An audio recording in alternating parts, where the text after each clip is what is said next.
to release the blessing. So great is the King.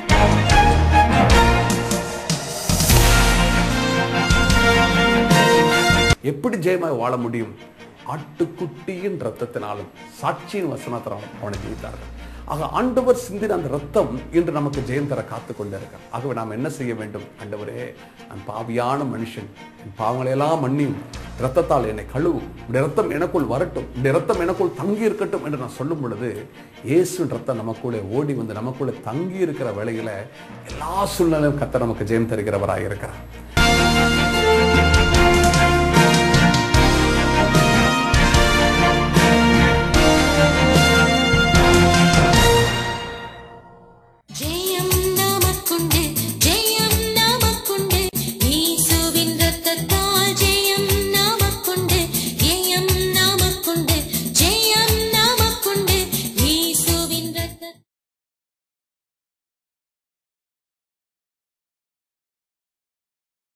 கிறிஸ்துவுக்குள் அன்பான நேயர்களே, இந்த நிகழ்ச்சியின் மூலம் நான் உங்களை சந்திப்பதற்காக ஆண்டவரை ஸ்தோத்தரிக்கிறேன். நாம் கடந்த சில வாரங்களாக இயேசு கிறிஸ்துவின் இரத்தத்தை குறித்து நாம் தியானித்து வருகிறோம். தேவன் மாம்சத்தில் வெளிப்பட்டார் என்று 1 தீமோத்தேயு 3:16 கூறுகிறது. இயேசு கிறிஸ்து யார்? வானவருடைய சிங்காசனம், பூமியோருடைய பாதபடி அந்த மகாபெரிய தேவன் மாம்சத்தில் வெளிப்பட்டாராம். இயேசு சிந்திய இரத்தம், அது யாருடைய இரத்தம்? தேவனுடைய இரத்தம். தேவன் வானமண்டலம் எங்கும் எல்லா இடங்களிலும் இருக்கிறார். அவருடைய இரத்தம் தான் இயேசுவின் இரத்தத்தில் இருந்தது.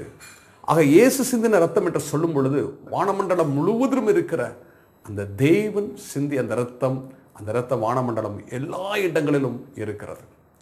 ஒரு மனுஷன், ஐயா நான் பாவி, என் பாவங்களை மன்னியும் என்று சொன்னவுடன் ஆண்டவர் என்னிடத்தில் சொன்னார், ஒரு வெள்ளம் திறக்கப்பட்டால் எப்படி வெள்ளம் புரண்டு வருமோ அதுபோல அந்த இரத்தம் ஓடி வந்து அவனை அப்படியே கழுவிடும் என்று ஆண்டவர் எனக்கு வெளிப்படுத்தினார். ஆம் பிரியமானவர்களே, இயேசுவின் இரத்தம் என்று சொல்லும் பொழுது அது தேவனுடைய இரத்தம். ஒரு மனுஷன் எப்பொழுது நான் பாவி என்பதை உணர்கிறானோ அந்த வேளையிலே அந்த இரத்தம் அவனுக்குள் ஓடி வருகிறது, அவனை சுத்திகரிக்கிறது. இயேசுவின் இரத்தம் பாவங்களை மன்னிக்கும் என்ற தலைப்பில் நாம் தியானித்தோம். இயேசுவின் இரத்தம் என்று சொல்லும் பொழுது அது தேவனுடைய இரத்தம், அது பாவங்களை மன்னிக்கும் வல்லமை உள்ளதாக இருக்கிறது. பாவ மன்னிப்பு என்றால் என்ன என்பதை குறித்து வேதத்தின் அடிப்படையில் நாம் தியானித்தோம். பாவ மன்னிப்பு என்று சொல்லும் பொழுது அது நாம் செய்த தவறுகளை வானமண்டலத்தில் ரெக்கார்டாகி இருக்கிறது, அதை அப்படியே கேன்சல் செய்கிறார் ஆண்டவர், அப்படியே அதை கேன்சல் செய்து விடுகிறார். ஆம் பிரியமானவர்களே, இயேசுவின் இரத்தம் நாம் செய்த தவறுகள் எல்லாவற்றையும் அவருடைய இரத்தத்தினாலே அது நம்முடைய ரெக்கார்டில் இல்லாதபடி அது முற்றிலுமாய் அதை எடுத்து விடுகிறார். அதுதான் பாவ மன்னிப்பு. பாவ மன்னிப்பு என்று சொல்லும் பொழுது நாம் என்னென்ன தவறு செய்திருந்தாலும் அது நம்முடைய அந்த ரெக்கார்டில் இருக்கிறது, அதை அப்படியே ஆண்டவர் இரத்தத்தினாலே அதை நீக்கி விடுகிறார். இயேசுவின் இரத்தம் நம்முடைய சரீரத்தில் பல ஆண்டுகளாக நம் இரத்தத்தோடு இரத்தமாய் கலந்திருக்கிற பாவ பழக்க வழக்கங்களை நீக்க வல்லதாக இருக்கிறது என்பதை குறித்தும் நாம் தியானித்தோம்.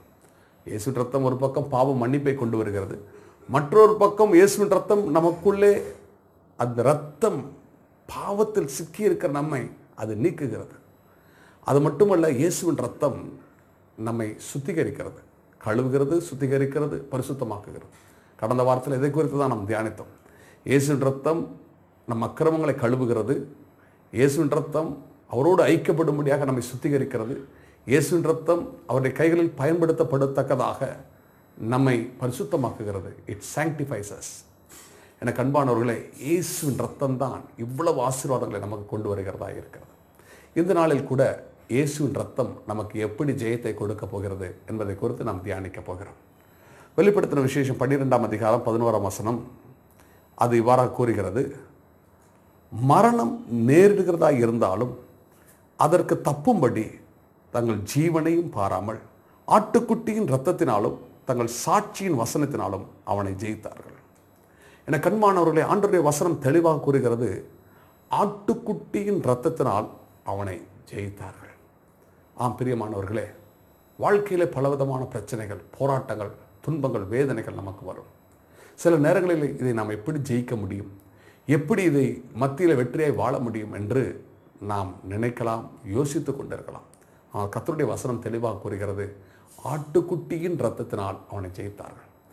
எந்த பிரச்சனை வந்தாலும், எந்த துன்பம் வந்தாலும் வெற்றி வேண்டுமா, ஆண்டவருடைய இரத்தம் தான் நமக்கு வெற்றி தரும் என்று வேத வசனம் தெளிவாக கூறுகிறது.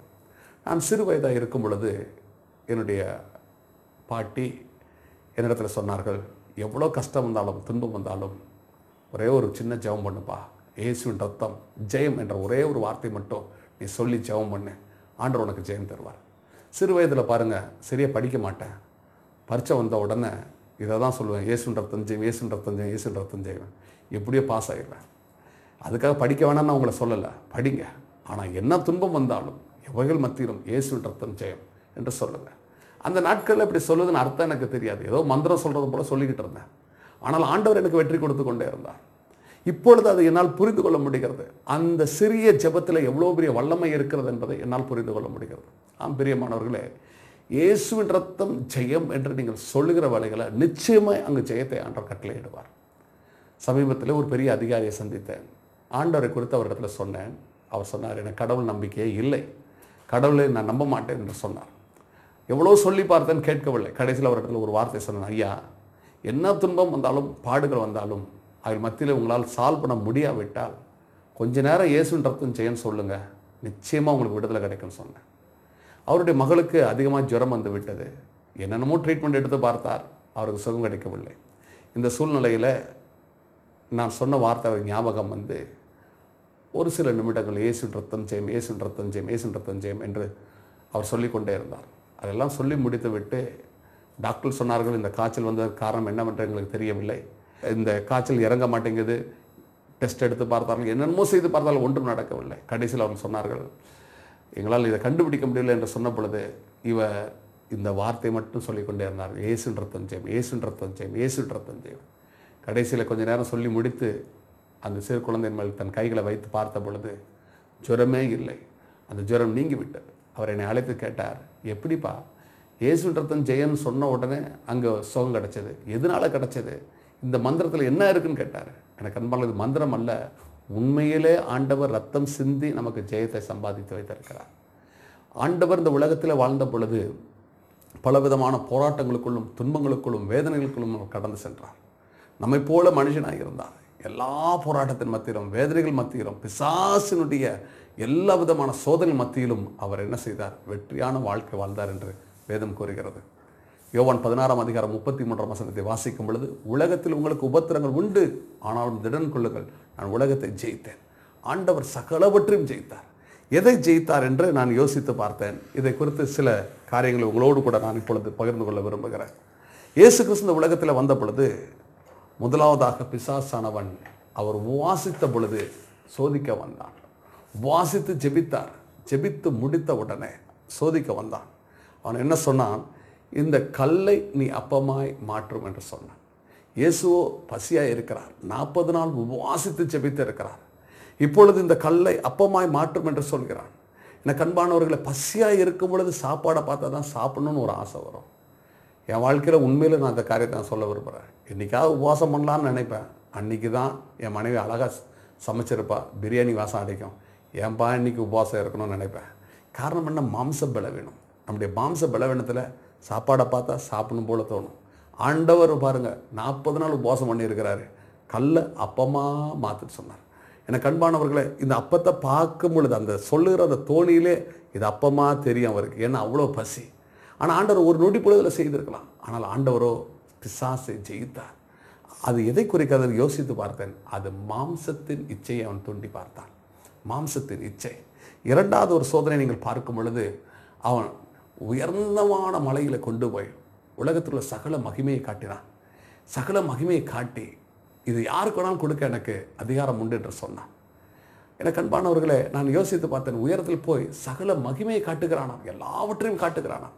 இதை எதை குறிக்கிறது என்று பார்க்கும் பொழுது, ஆண்டவருடைய கண்களின் இச்சையை தூண்டி பார்த்தான்.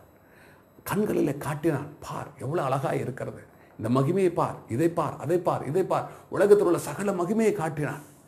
ஆண்டவருடைய கண்களை தூண்டியிருப்பார் தான். ஆண்டவர் ஜெயித்தார். மூன்றாவதாக ஆண்டவர் பார்த்து சொன்னார், நீ உண்மையிலே தேவனுடைய குமாரனை ஆனால் நீ தாழகுதி என்று சொன்னார். இது எதை குறிக்கிறது? ஜீவனத்தின் பெருமையை குறிக்கிறது. ஆம் பிரியமானவர்களே, ஆண்டவருக்கு ஏற்பட்ட இந்த 3 சோதனைகள் எதை குறித்த சோதனை என்று பார்க்கும் பொழுது மாம்சத்தின் இச்சை, கண்களின் இச்சை, ஜீவனத்தின் பெருமை குறிக்கிறதாக இருக்கிறது.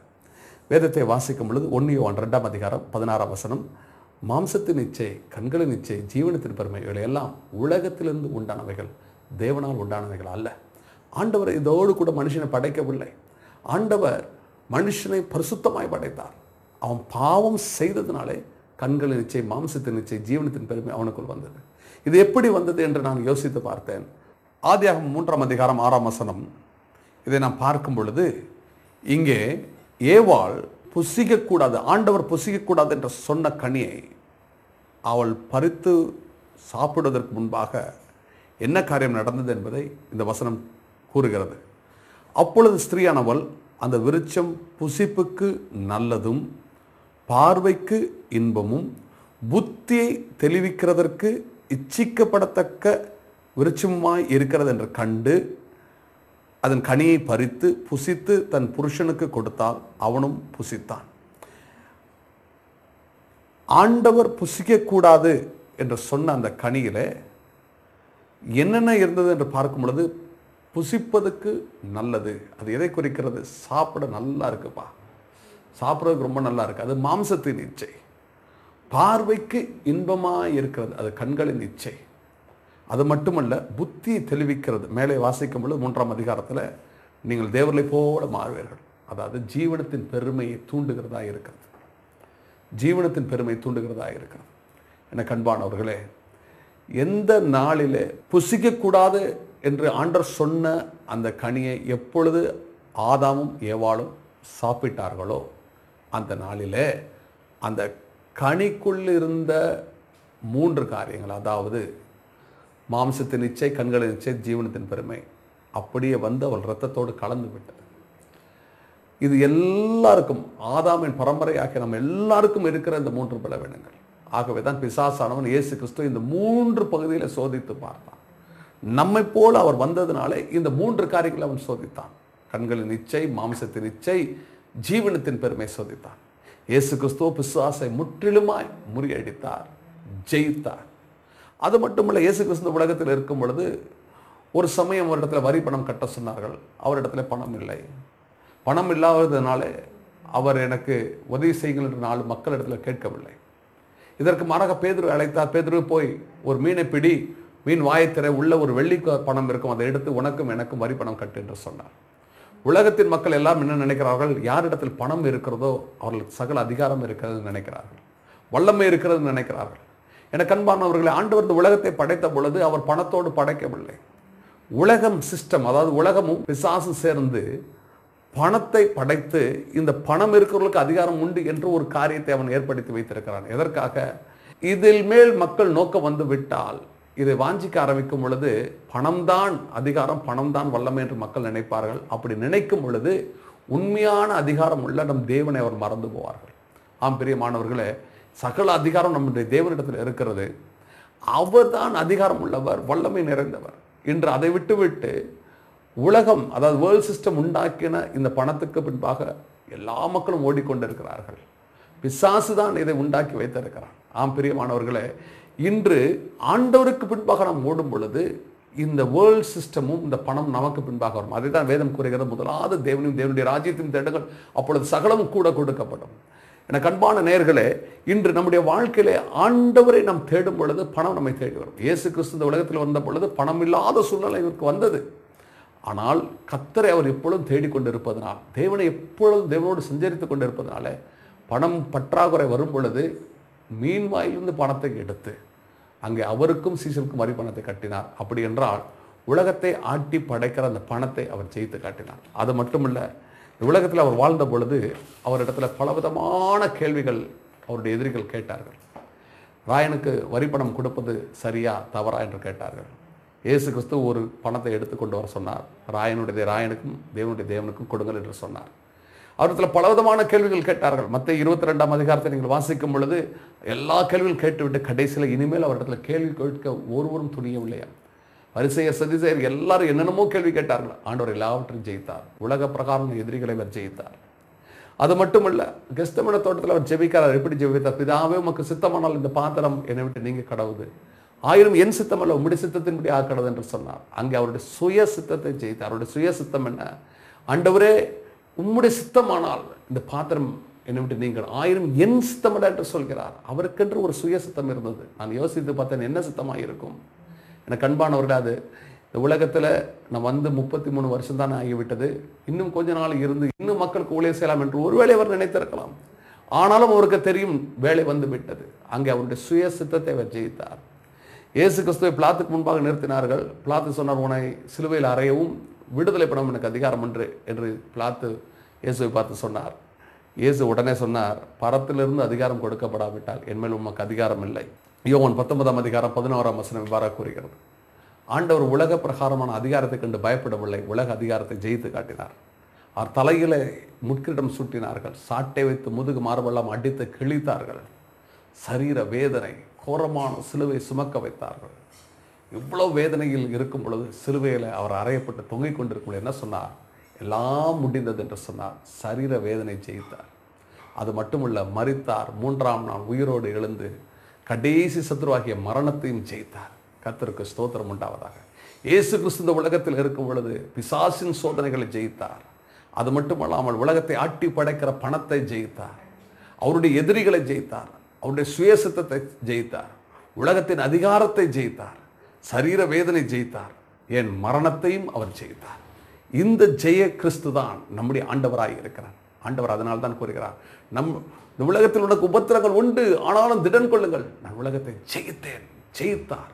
இந்த இயேசு கிறிஸ்து இன்று நமக்கு ஜெயம் தர காத்து கொண்டு இருக்கிறார். 1 கொரிந்தியர் 15ஆம் அதிகாரம் 57ஆம் வசனம் கூறுகிறது, நம்முடைய கர்த்தராகிய இயேசு கிறிஸ்துவினாலே நமக்கு ஜெயம் கொடுக்கிற தேவனுக்கு ஸ்தோத்திரம். ஆம் பிரியமான நேயர்களே, ஆண்டவர் உங்களுக்கு நிச்சயமாய் ஜெயம் தருவார்.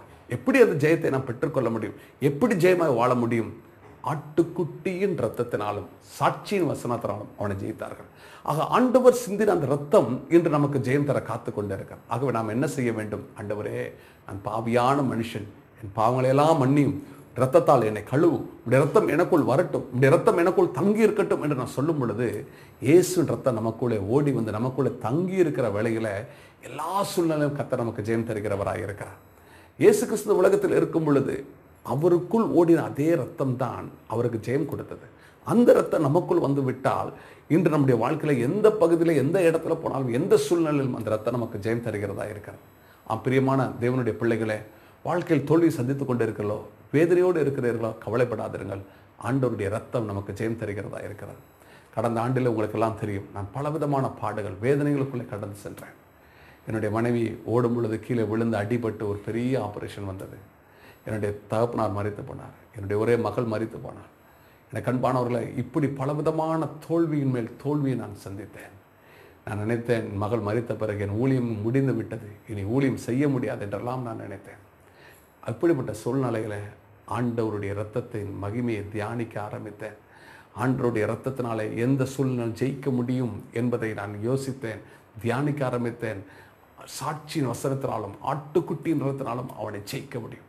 பிசாசு உபத்திரங்களை கொண்டு வருவான், பாடுகளை கொண்டு வருவான். இன்று இவர்கள் மத்தியில் எப்படி என்னால் எழும்பி நிற்க முடிகிறது தெரியுமா? என்னால் முடியாது, என்னுடைய சக்தியினால் முடியாது, என்னுடைய சுயத்தினால் முடியாது.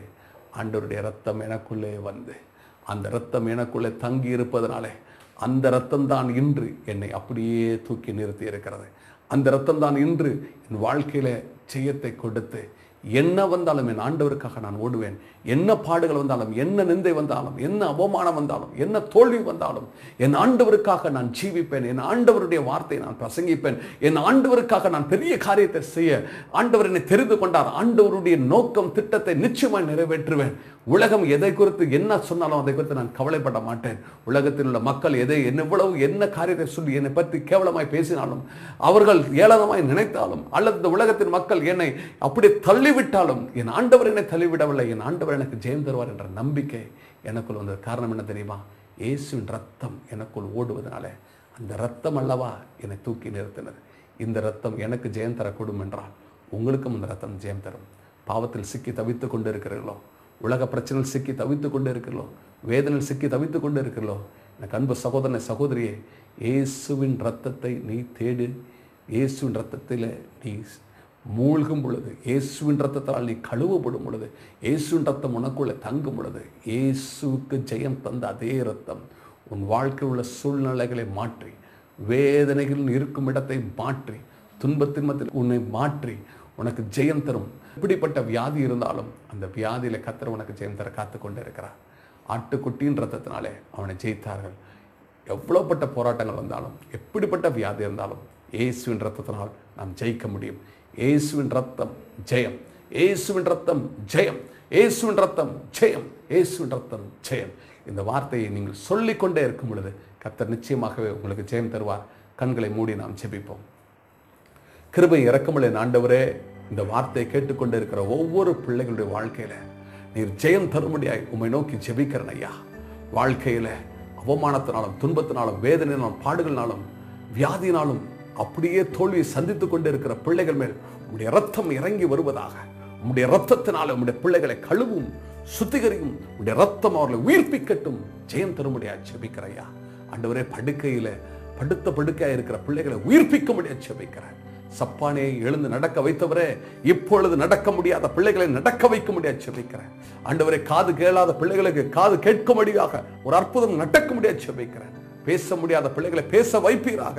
ஐயா, என் பிள்ளை 1 வயதாகியும் இன்னும் பேசவில்லை என்று தவிக்கிற இந்த பெற்றோரின் கண்ணீரை இப்பொழுது நீ பார்த்து அந்த பிள்ளையை பேச வைக்க முடியாது ஜெபிக்கிறேன். இயேசுவே, இப்பொழுது வாயை திறந்து விடுவீராக. ஆண்டவரே, இந்த வேளையில கூட கர்த்தாவே, அப்பா, முதுகொலியினாலும் கழுத்து வலியினாலும் வேதனைப்பட்டுக் கொண்டு இருக்கிற பிள்ளைகள் மேல் உடைய வல்லமை பாய்ந்து வருவதாக, உடைய ரத்தம் இறங்கி வருவதாக. உடைய ரத்தம் உடைய பிள்ளைகளுக்கு ஜெயம் தரும்படியா ஜெபிக்கிறேன். கட்டுகள் உடைந்து போகட்டும், கட்டிகள் மறைந்து போக முடியாது. இயேசுவின் நாமத்துல கட்டளை கொடுக்கிறேன் ஆண்டவரே.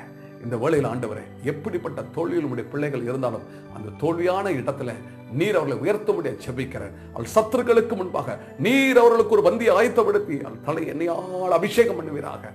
பாத்திரம் நிரம்பி வழியட்டும் ஆண்டவரே. இப்பொழுது எந்த இடத்தில் வெட்கப்பட்டார்களோ, எந்த இடத்துல வேதனை அனுபவிக்கிறார்களோ, அதே இடத்துல நீர் அவர்களை கனப்படுத்தும், உயர்த்தும், ஜெயம் தாரும் ஆண்டவரே. நீர் அப்படியே செய்வதற்கு ஸ்தோத்திரம். விசேஷமாக பரீட்சை எழுதின பிள்ளைகளுக்கு ஜெயம் தாரும் ஆண்டவரே. ஞானம் தாரும் ஆண்டவரே. வெற்றியை தாரும் ஆண்டவரே. வேலையில் வெற்றி தாரும், தொழிலில் வெற்றி தாரும், குடும்ப வாழ்க்கையில் வெற்றியை தாரும், ஊழியத்தில் வெற்றி தாரும். நீர் வெற்றியும் தருவதற்காக உமக்கு ஸ்தோத்திரம். எந்த வெற்றியை இயேசுவின் ரத்தத்தின் மூலம் எங்களுக்கு தந்ததற்காக உமக்கு ஸ்தோத்திரம். இயேசுவின் ரத்தம் ஜெயம், இயேசுவின் ரத்தம் ஜெயம், இயேசுவின் ரத்தம் ஜெயம். உடைய பிள்ளைகள் இந்த வார்த்தை சொல்லிக்கொண்டே இருந்து எல்லா ஆசீர்வாதங்களும் பெற்றுக்கொள்ள கிருபை தாரும். இயேசுவின் நாமத்தில் ஜெபிக்கிறேன் ஜீவனுள்ள பிதாவே, ஆமென், ஆமென். எனக்கு அன்பான நேயர்களே, இயேசுவின் ரத்தம் ஜெயம் என்கிற வார்த்தை நீங்கள் சொல்லிக்கொண்டே இருக்கும் பொழுது எல்லா சூழ்நிலையில் கர்த்தர் உங்களுக்கு ஜெயம் தர காத்து கொண்டு இருக்கிறார். இந்த செய்தியின் மூலம், இந்த ஜெபத்தின் மூலம் நீங்கள் ஆசீர்வதிக்கப்பட்டிருந்தால் எங்களோடு கூட தொடர்பு கொள்ளுங்கள். உங்களுடைய சாட்சிகளை கேட்க நாங்கள் காத்திருக்கிறோம். அது மட்டும் இல்லாமல் உங்களுக்காக ஜெபிக்கவும் நாங்கள் காத்து கொண்டு இருக்கிறோம். கர்த்தர் தாமே உங்களை ஆசீர்வதிப்பாராக. ஆமென். இயேசுவின் ரத்தம் ஜெயம்.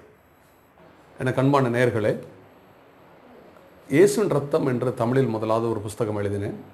அதற்கு பிறகு இப்பொழுது Thou shall be blessed by the blood of Jesus என்கிற ஒரு புதிய புஸ்தகத்தை எழுதியிருக்கிறேன். இயேசுவின் ரத்தத்தினால் நாம் இப்பொழுது தியானித்து கொண்டிருக்கிற இந்த ஆசீர்வாதங்களை இந்த புஸ்தகத்தில் நான் எழுதியிருக்கிறேன். The blood of Jesus forgives all our sins. The blood of Jesus removes all our sins. The blood of Jesus cleanses.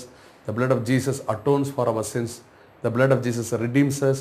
The blood of Jesus gives us victory. The blood of Jesus gives us peace. The blood of Jesus redeems us from curse. The blood of Jesus protects us. The blood of Jesus heals us. The blood of Jesus brings the presence of God. The blood of Jesus renews us. The blood of Jesus brings the covenant blessings in our life. The blood of Jesus empowers us. The blood of Jesus anoints us.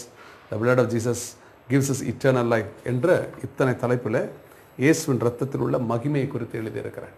இது மிகுந்த பிரயோஜனமாக இருக்கும். ஒவ்வொரு chapter ஒரு 3 அல்லது 4 பக்கங்கள் தான் இருக்கும். அதற்கு பிறகு ஒரு சிறிய ஜெபம் அங்கே இருக்கிறது. இதை வாங்கி இதன் மூலம் நீங்கள் ஆசீர்வாதம் பெற முடியும். நான் ஒரு காரியத்தை உங்களுக்கு சொல்ல விரும்புகிறேன். இந்த புஸ்தகத்தை வைத்து நீங்கள் ஆத்துமாக்களை ஆதாயப்படுத்தலாம்.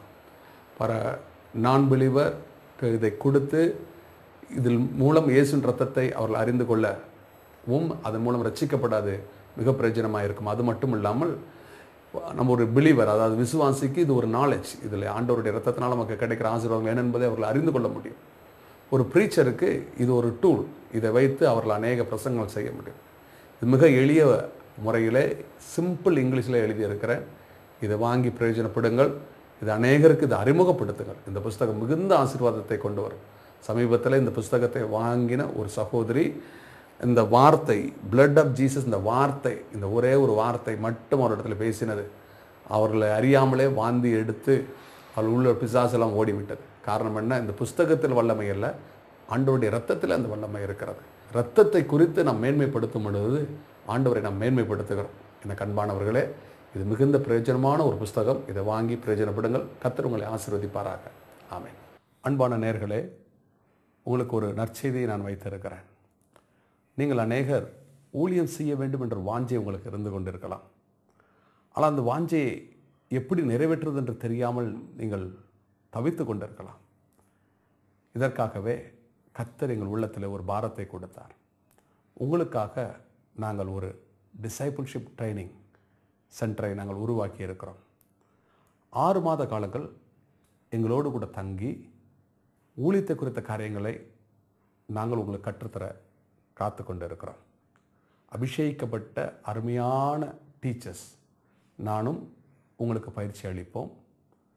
ப்ராக்டிக்கல் ட்ரைனிங் உங்களுக்கு கொடுக்க நாங்கள் காத்து கொண்டு இருக்கிறோம். அது மட்டும் இல்லாமல் இங்கு நீங்கள் தங்கியிருக்கும் நாட்களில் உங்களுக்கு தங்குவதற்கும் உணவும் முற்றிலும் இலவசம். இந்த டிசேபிள்ஷிப் ட்ரைனிங் இப்பொழுது நாங்கள் ஆண்களுக்கு மட்டும் நடத்த இருக்கிறோம். ஊழியத்தில் உண்மையிலே உங்களுக்கு அழைப்பு இருந்தால், ஊழியம் செய்ய வேண்டும் என்ற வாஞ்சை உங்களிடத்தில் இருந்தால், எங்களோடு கூட உங்கள் போதகருடைய ரெக்கமெண்டேஷனோடு தொடர்பு கொள்ளுங்கள். நாங்கள் எங்களுடைய ஃபார்மை உங்களுக்கு அனுப்பி வைக்கிறோம். இதை நீங்கள் பூர்த்தி செய்து எங்களுக்கு அனுப்பும் பொழுது ஒரு கமிட்டியாய் நாங்கள் செலக்ட் செய்து நாங்கள் உங்களை தேர்ந்தெடுப்போம். இது மிகுந்த பிரயோஜனமாக இருக்கும். இதில் பயிற்சி பெறுவதன் மூலம் இந்திய தேசத்திலும் உலகத்தில் பல பகுதியிலும் சென்று உங்களால் ஊழியம் செய்ய முடியும். அநேக காரியங்கள் உங்களுக்கு கற்றுத்தர ஆவலாய் காத்திருக்கிறோம். உங்களுடைய அப்ளிகேஷன் ஃபார்ம் நாங்கள் எதிர்பார்த்து கொண்டிருக்கிறோம். எங்களோடு கூட நீங்கள் தொடர்பு கொள்ளுங்கள். கர்த்தர் உங்களை ஆசீர்வதிப்பாராக.